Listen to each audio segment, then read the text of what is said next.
रामायण में भगवान श्री राम की केवल कथा ही नहीं बल्कि उसमें एक आदर्श जीवन का सार है। उसमें धिक्कार की बजाय कर्तव्यों पर जोर दिया गया है। रामायण में हम जानते हैं कि भगवान श्री राम को माता सीता का वियोग सहना पड़ा था, लेकिन यह वियोग उन्हें एक श्राप के कारण सहना पड़ा था। वह श्राप किसी और ने नहीं बल्कि देव ऋषि नारद मुनि ने दिया था। इससे संबंधित एक रोचक कथा है जो हम आपको बताते हैं। एक बार नारद मुनि को अपने ब्रह्मचार्य पर अहंकार हो गया। इस अहंकार को उन्होंने भगवान शिव के समक्ष प्रकट किया।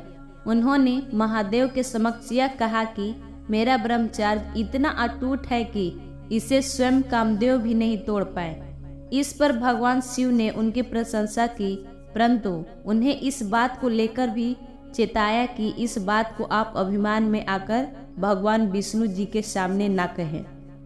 परंतु देव ऋषि नारद मुनि नहीं माने और वे भगवान विष्णु जी के सामने अपनी इस बात पर गुणगान करने लगे। जगत के पालनहार भगवान विष्णु उनके अहंकार को समझ गए। उन्होंने उनके इस अहंकार को तोड़ने की रचना एक माया के रूप में रच डाली। दरअसल विष्णु जी से भेंट करने के पश्चात जब वो वापस जा रहे थे तो उन्हें रास्ते में एक सुंदर महल दिखाई दिया।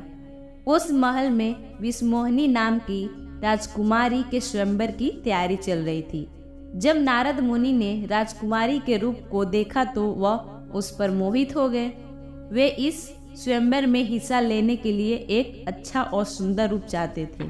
इसके लिए वे भगवान विष्णु जी के पास चले गए और उन्होंने विष्णु जी से आग्रह करते हुए कहा कि हे प्रभु, मुझे हरि का रूप दे दीजिए। इस पर भगवान विष्णु जी ने कहा, हे नारद, मैं आपको हरि का रूप दे तो दूं, लेकिन कहीं ऐसा ना हो कि तुम उस रूप को लेकर पछताओ।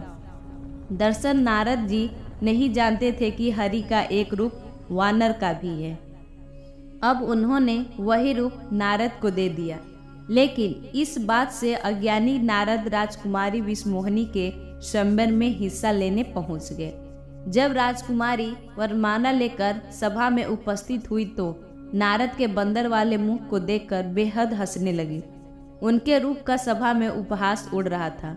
नारद मुनि ने सोचा कि ऐसा क्या है जो लोग मुझे देखकर हंस रहे हैं और राजकुमारी मुझे वरमाला नहीं पहना रही है।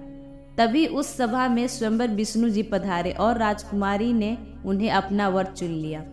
यह देखकर नारद मुनि को आश्चर्य हुआ। उन्होंने पहले तो अपना चेहरा पानी में देखा। अपना बंदर वाला चेहरा देखकर वे बेहद क्रोधित हो गए। ऐसे में उन्होंने क्रोध में आकर विष्णु जी को ये श्राप दे दिया कि जिस तरह मैं स्त्री के लिए तड़पा हूँ वैसे ही आप धरती पर अपनी स्त्री के वियोग में तड़पेंगे और उस समय वानर ही अपनी आपकी मदद करेगी। जब भगवान विष्णु की माया का प्रभाव खत्म हुआ तो देव ऋषि को अपनी गलती का एहसास हो गया। उन्होंने तुरंत ही भगवान विष्णु जी से क्षमा मांगी। जब भगवान विष्णु ने धरती पर प्रभु श्री राम के रूप में जन्म लिया तो उन्हें इसी श्राप के कारण माता सीता का वियोग सहना पड़ा।